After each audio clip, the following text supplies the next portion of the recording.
What's happening, guys? Today I'm going to be walking you guys through the new updated version for level 1 nutrition. Straight off the bat, I'm going to walk you guys through like we've never done this before, and then we'll have a quiz after that kind of quizzes us on the new process for the 6 weeks starting off as well. Real quick, you might notice as well, so if you're a mentor, you'll notice it looks very similar to the other levels of the course as well. So going forward from day dot, we're going to be tracking daily habits with all our clients and that versus the old way of the weekly habits, this over here. You'll notice as well as we scroll down the page, we've got the top section here with measurements and their past and future self all recorded for us, so we don't forget their targets.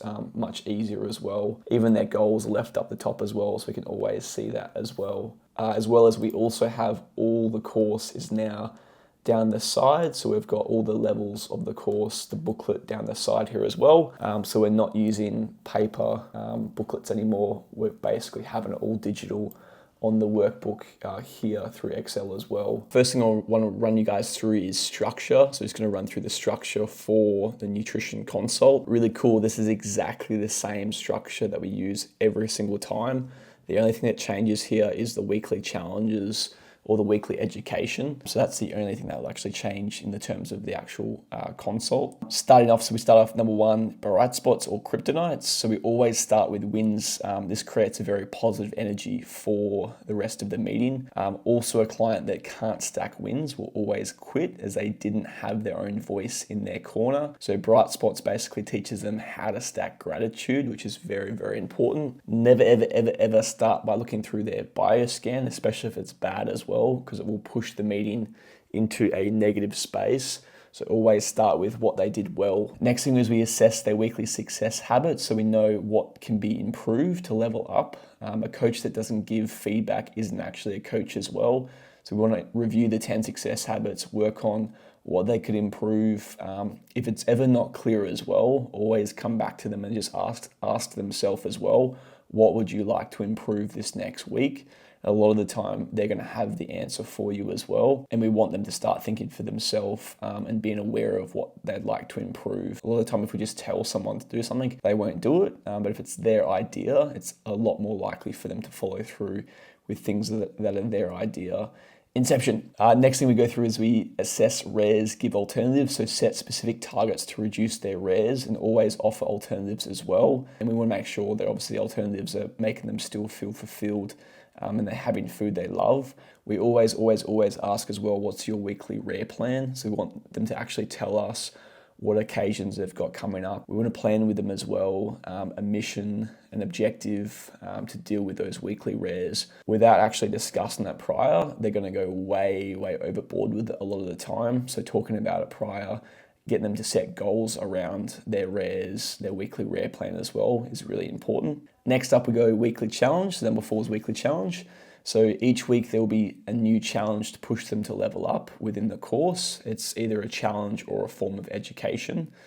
So really important. To the right of the workbook is always the booklet to go through, and that will tell you exactly what challenge or more data for what sort of challenge they need to tackle for that week. Number 5 is we go through record bioscans, or obviously measurements if you're at Port Kennedy. Remember to praise the wins and learn from the losses.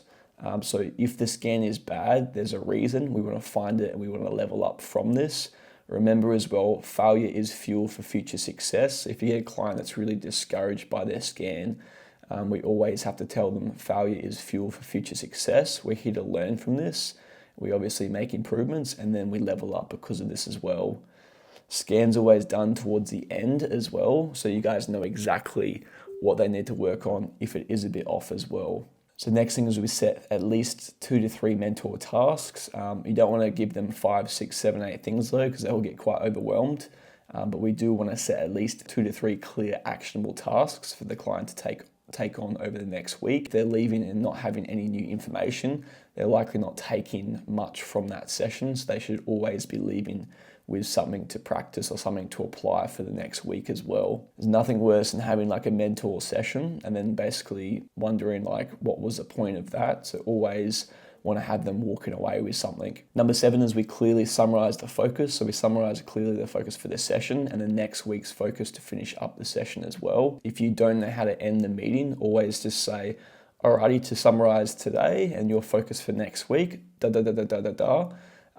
then stand up, and then basically that will transition how to exit and how to kind of finish up the meeting and that as well. Last thing we have, so you can do a voice message, or a lot of us now use Trainerize to message them straight after the meeting. So usually you'll have Trainerize open as well, so you can very quickly just message the client on their data that's already open. So we want to send the client a message to remind them of what their focus is for the next week. Absolute game changer. So without a recap, they'll likely forget what was discussed. So really, really important to hit that up with them as well. And that is the structure for the nutrition consults. But yeah, let's get into it. So straight off the bat, week 1, mentor to do. First thing we want to do is set goals. So we want to go through and set objectives up the top. So we want to set their goal. We want to set their why. We want to set their mindset stories as well. This is a note here as well. So write this prior to this session as well to show that you've done some research and that you know them as well. That way it's a recap. It's faster within their first nutrition consult as well. If you've been handed a client from someone that's done the sale as well, it's a very good sign if you know a bit about them before they come down, just so they feel way more comfortable with you and they'll feel way more confident knowing that you know a bit about them as well. You look way more professional just knowing a bit about them before. If you're unsure how to obviously get the data, it's obviously reaching out to who did the sale or going through their form as well, just to learn a bit more about the client before we start. So first thing, set their goals, their mission, so something specific as a goal. Do they want to lose 10 kilos of body fat? How much do they want to lose? How much muscle do they want to gain as well? Their reason behind it, so what's their why? And then any stories of disbelief that they might have. As we go through the consult with them, they might have some things pop up.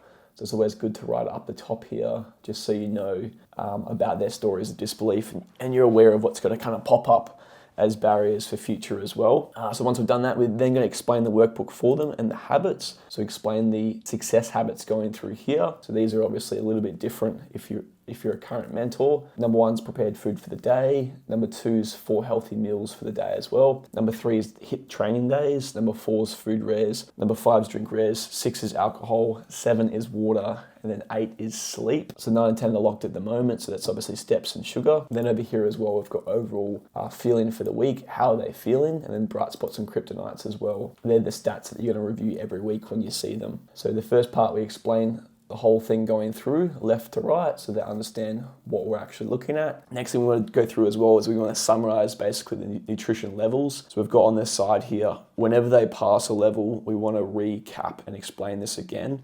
So we've obviously got the greenie, mastering 10 success habits. We've got the rookie, mastering calories and consistency. We've got the athlete, building their calorie foundation, building their playing field, building their muscle. We've got the novice here, which is basically learning to control macros.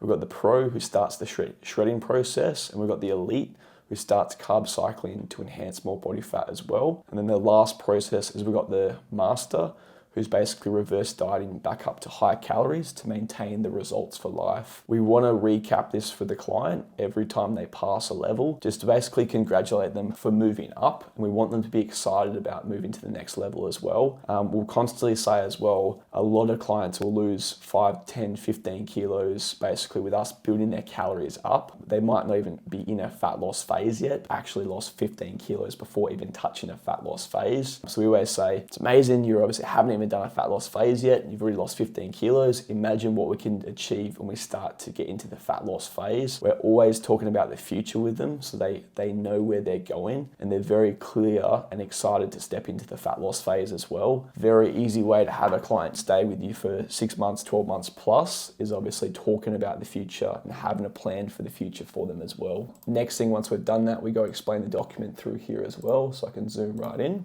So each week we've got a document to go through, run them through and explain as well, just to be able to help them breaking barriers and educate them through the course. This week as well, as if you can't measure it, you can't improve it. So that's the belief of the week in that. So this is what we want them to walk away knowing and walk away understanding as well. So they understand like why we track all these daily metrics, why we're obviously doing this, because if we can measure it, we can improve it. First thing we do through of the challenge, so obviously the weekly challenge through here is we're going to create a successful habit. So we talk about shoulds versus must. So a standard is a must. If the habits don't transition to a must, it won't be achieved. So what we're going to do is we're going to go set standards up for all of these ones here that are highlighted. What have they done in the past? What do they want to do for the future, their future self? So we're looking at their past and then where they're setting up a blueprint for where they want to start their journey in order to get to where they want to be for obviously results. So example is like not training at all. We want to ask them how much they're willing to dedicate to training. They might say 3 days a week, and that's where we start them off. Next thing we explain, habits control emotion. So the 10 success habits play a massive role in your mindset. Weeks that your habits fall, so does your mental health as well. So if they've got a full red week like this here, they're not going to be feeling very happy. If they've got a full green week, they're going to feel really good about themselves. Making them understand that each one of these success habits here are primers to make people feel good. So if they're doing well with these success habits, mentally they're going to be doing very well as well. Next thing is we explain how to create healthy, sustainable habits using the ladder system. So it's always slowly stepping up each rung of the ladder to create a new habit. We can use the fast food example as a base as well. So people start off eating fast food every day. Then the next rung of the ladder is I'm willing to reduce my fast food. The next rung is I've started cutting back. The next one's I'm feeling good about reducing. The next one's I only eat fast food on occasion. And then going to I don't really eat fast food. And then going to I don't eat fast food. So creating a long-term habit, it's a slow change over time, and they have to basically walk themselves up each rung of the ladder. If someone goes all or nothing, so if they jump to the top of the ladder, usually that means they're going to fall off pretty quickly as well.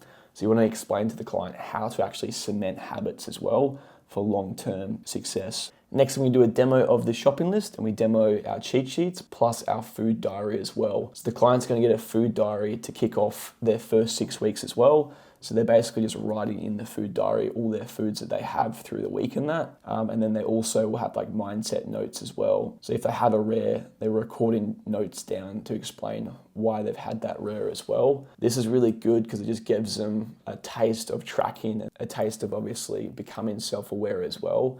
If they come in with it filled out as well for yourself, you've got a lot of data, a lot to review, a lot more to help them with as well. If they don't have it filled out, it's not the end of the world because we're still going to go through it with them. But this is obviously for a lot of clients that are very serious about the change. They'll fill that out for us. So we'll have a better start to the process, more feedback to review as well. Next thing we want to do is we want to take them through their scan. Or their measurements if obviously they're at PK without the scanner. We want to also use the client's phone, take photos of them on Trainer Eyes to have that set for their very first starting period. We do this for them as well to make sure there's definitely photos taken care of, just because if they have a transformation with us, we really want to have those starting photos there. If it's a male that feels comfortable taking their shirt off, they can take their shirt off. If you're a female coach and obviously the female client is okay taking their shirt off and having a sports bra as well, that's absolutely fine. If you're a male coach and you don't feel very comfortable, or you don't think the client would feel very comfortable with that, you can just take photos with their clothes as well. Like that's absolutely fine as well. Last thing we do, guys, is we summarize. So last thing we do is we summarize the actions, steps going forward. So you'll basically get them to start using Trainer Eyes to track their habits. You'll start using the booklet as well to record their daily meals. And you'll also get them to start using the shopping list to start to fill their house with the right foods as well. Alrighty, guys, next thing, week 2. So walk through week 2. First thing we do is we discuss their bright spots. We don't want to go and ask them what their kryptonites are, but they'll basically tell us through the session. Anything that's a red flag as a kryptonite, we'll go through and write it down. But you don't really want to spend much time stacking kryptonites and spending too much time on that. Bright spots, yes. Kryptonites, they'll kind of come up in the conversation though. Once we've done that, we assess their weekly habits. So if they've hit a marker, if they've hit a success habit, we mark it green. If they haven't hit the success habit, we mark it red. So we get to review from their Trainer Eyes, habits, as well as from their weekly journal, how well they've done with each of these habits. If they don't have their Trainer Eyes or they don't have their weekly journal, we basically just ask them and then review together as well. So it'll look a little something like, obviously over here somewhere, We want to note down any rares they have. We want to note down all their rares and just have as much data as possible, and then be specific as well. If they do have a rare, we always talk about the reason behind the rare, so craving, connection, or convenience. Obviously, craving's emotional triggers, which we explain to them. Convenience is lack of preparation. Connections, obviously, socializing. So we want to go through and note what kind of was the main reason for the rare as well, just like this here. That way, the more they become aware of their reasons, the more likely they are to start to change and reduce their rares over time once we see the patterns as well. We want to move them away from cravings and convenience and move them mostly to connection if they are going to have a rare. Once we've reviewed their stats, we obviously assess the rares. We give them alternatives as well. So we might suggest alternatives from the cheat sheets, whether that's like a sweet tooth cheat sheet or alcohol cheat sheet. We want to make sure we're finding better options for them to reduce their calories. Next we go through is we explain the week 2 document. So going through the week 2 document. Week 2 document, so fail to plan, plan to fail. So this is the belief we're going to talk about this week. We're going to go talk to them and teach them about the 4-meal plan. So where they're at the moment, we want to start to get them tracking 4 meals per day. Hence have they had 4 successful meals? We want to basically get them focusing on 4 meals. Reason why we chose 4 is each meal's worth 25%, brings more self-awareness as well, makes it a lot easier, and they move away from snacking, which snacking is unconscious eating. If someone snacks a lot of the time, they're not going to be very aware of what they're eating through the day. Hence the 4-meal plan. They're going to be quite successful with remembering what they're eating now. So that's the idea, is more self-awareness. Once we've explained that, we're now going to use the shopping list together. I'm going to build out 2 days of successful eating and figure out what they want for their breakfast, morning tea, lunch, and dinner, and start to give them some ideas based from the shopping list, and just give them some more direction for building out their days. At the very top here is where we're going to record it. So week 2, option 1.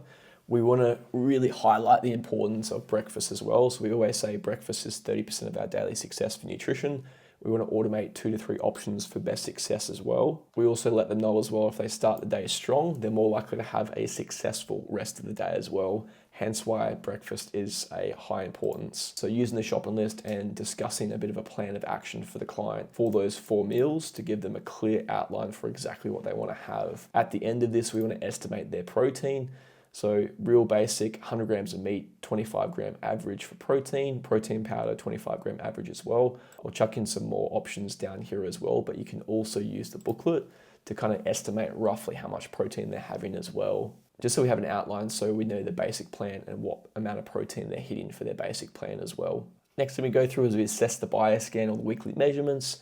We set them up with 3 mentor tasks going forward, and then we summarize the weekly focus. And then lastly, we basically message them on Trainerize, whether it's a voice message or a text, to summarize the new action plan for them going forward. We want to make sure we definitely send them that message.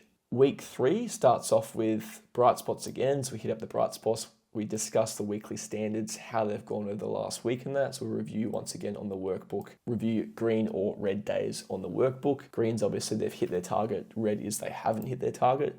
We then assess their rares again as well, give alternatives again. And then next up, we explain the workbook. So week 3's workbook. Basically for this one here is, so the belief is food is energy and power. Choose to charge your battery. So we're going to educate the client on what exactly each food group does, what each macronutrient does for our body. Kicking off with obviously meal sizing as well. So palm sized protein is what's ideal per meal. And obviously the reason we want protein is for muscle growth and repair.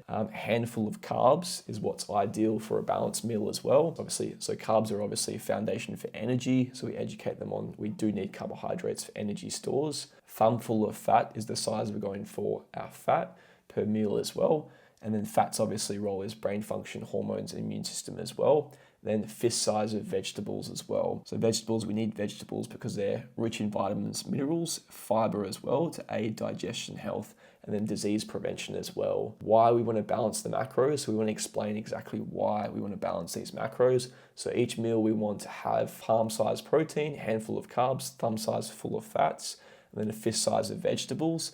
If we balance the macros, we're then more likely to gain muscle and lose body fat as well. Okay, so most clients starting off with, they might be like really low protein and most of their diet is carbs and fats. They're not going to build muscle. They're likely going to keep spilling over with body fat as well. because they have a very high fat or carb-based diet. So we want to basically flip that and make sure they're aware of the importance of each. Here's a little example as well. So we've got a little example plan here as well. So giving us ideas on how to build out a basic plan of action based off of balancing the macros. Number 3, so together with the client, we're going to create 2 plans again using the balanced macro theory with our shopping list. So we come up to the top here, we're going to be putting something in their breakfast column for protein, something in their breakfast column for carbs, and then fats as well. So working with the client to create a more balanced meal plan structure. We do option 1 and option 2 to give them more ideas. Next, we go through assess the bioscans of the weekly measurements, set 3 mentor tasks going forward, summarize the weekly actions, and then we recap on trainerize again. So they have a message recapping what they need to work on. Going through week 4, so the same structure, bright spots, going through assessing the weekly standards, assess their rares, then we come over to the document. So the belief for week 4 is timing is everything. So we're going to explain a bit more about meal timing. Best time to have protein and fats in that, no best real time, just spread throughout the day as long as we hit their targets. We then explain that obviously they want 2 grams of protein per kilogram and then 1 gram of fat per kilogram as well. So this is giving them an idea of where their levels should be. Obviously, if they're a beginner that's like 120 kilos, like the male won't be having 240 grams of protein. We usually start off as a base marker of 170 and build them up from there as they get more confident. Girls, we may even start at 100 grams and then build them up from there as they become more confident as well. Next thing we go through is carb timing. So we have pre-workout carbs as the ideal time to have carbohydrates. This increases the blood sugar and raises insulin during the workout, promote more carbs and glucose being pushed and absorbed into the muscle. So very, very, very important way to help build muscle. Next up, we've got post-workout carbs. We refuel the muscle glycogen and carb stores, and this will enhance growth. So we basically let them know that when you train, you basically deplete, you run your muscles dry. So we need to replenish carbs after to basically restock the muscles back up. Special note as well, best time to have obviously high GI carbs to fuel the muscle faster straight after. Option number 3 for carbs is breakfast. So we prioritize energy for the day. Carbs must be earned and must be burnt, so early consumption is ideal. Last time we don't want carbs, so the time that we don't want carbs is before bed. So basically carbs consumed before bed will likely be absorbed into fat cells as the body's no longer utilizing the energy stores while we sleep. So not the most ideal time to have a lot of carbohydrates. Next thing we're going to explain is carb tolerance using a glass of water. So diets low in carbs, muscle stores are empty, we're going to have muscle loss, we're going to have fatigue, we're going to have weakness. So not an ideal position to be in if you're training, especially with weights. So now we have our muscle full, so glasses all the way full. This means muscle is full with the right amount of carbs, stronger, looking fuller, looking more muscular as well. When we have our muscle stores absolutely stocked up, we're going to have these benefits. Next thing is the spillover, so the overflow. So if someone's having too much, obviously carbs, so if the muscle stores and the liver stores are full, excess goes to fat cells. So educating the client that obviously if they have too much carbohydrates and their muscle and liver is full, it will go straight into spilling over to fat cells. Next thing we go through is the assess the scan and the measurements. We set their 3 tasks up. We summarize a weekly focus, and then we basically recap again this week on trainerize through a message or voice message. Week 5, guys, same structure again. So we're going through exactly the same structure. The only thing that's different is obviously the workbook. So the workbook belief is the future belongs to those who prepare for it today. So it's about preparation. What we're going to do is we're going to explain the 3 different types of meal prep and then choose what's best suited for the client. And then even set up a day for prep if needed as well, if we think that's going to benefit them. The 3 types of meal prep we go through is number 1, it's the advanced. It's where they cook up all the food for the week in that and package it into containers for the entire week in that. They might have 20 plus meals packaged up into containers. Personally, I'm not a big fan of this one as well because it's asking a lot of that person. It's like a 3-4 hour prep in that. It's not something they're likely going to do long term, and I'll tell clients that straight off the bat as well. We want something that's fast, that's obviously easy, that's making their life easier, not harder. I used to do this obviously when I was younger, and it's something that's, it's not something that's going to be lifelong a lot of the time for clients doing 20 to 30 meals in one go. Very messy as well. Number 2 is we cook 2 to 3 days worth of meat and carbs, and then we package that into the fridge in their own containers. Each morning and night, we kind of throw together what you want for each day to come.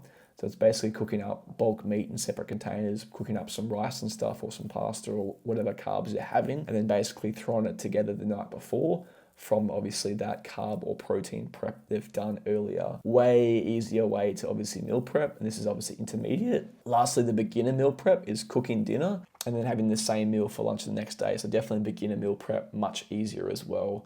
So we'll kind of pitch the three of them to them, and then we'll go through and get them to choose, and then potentially set up a day for prep as well. And then the rest of it's exactly the same. Assess the scan, set 3 mentor tasks, summarize the focus, and then obviously send them a message on Trainerize as well. Last week for Ultra Habit is a bit of a quiz. So we go through the exact same setup as before. The difference is the document. So we've got 11 questions we're going to ask the client and basically get them to answer to test their knowledge. If they have the answers for this, it's a really good sign. It means they're learning, they're becoming more independent. They're starting to understand what we're teaching them. Obviously, if they don't quite know the answers, we're going to obviously help them out, help them understand obviously each point as well. Obviously, same finish with the bioscan, the measurements, the weekly tasks, the summarizing of the focus, and then the Trainerize recap. Last thing I'm going to mention as well is we do have more obviously weeks down here, up to 12 weeks in that. So if someone's not quite ready to track calories, they can stay on this level really for as long as they need to until you feel like they're ready to level up.